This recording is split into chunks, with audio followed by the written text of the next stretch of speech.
দক্ষিণ ভারতের মদুরাই শহর দেবী মীনাক্ষীর সঙ্গে সরাসরি যুক্ত। শিব পুরাণ অনুযায়ী রাজা মালয়ধ্বজ পাণ্ড ও রানী কাঞ্চনমালা সন্তানের জন্য যজ্ঞ করেন। যজ্ঞের অগ্নি থেকে এক কন্যার আবির্ভাব হয়। তিনি দেবী মীনাক্ষী। এই কন্যার চোখ ছিল মাছের মতো দীর্ঘ ও দীপ্ত এবং তাঁর একটি তৃতীয় স্তন ছিল।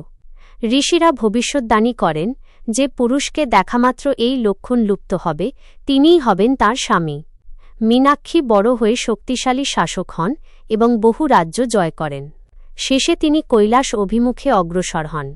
সেখানে তিনি শিবকে দর্শন করেন। শিবকে দেখামাত্রই তৃতীয় স্তন লুপ্ত হয়। এরপর শিব সুন্দরেশ্বর রূপে মদুরাইয়ে আগমন করেন এবং দেবী মীনাক্ষীর সঙ্গে বিবাহ বন্ধনে আবদ্ধ হন।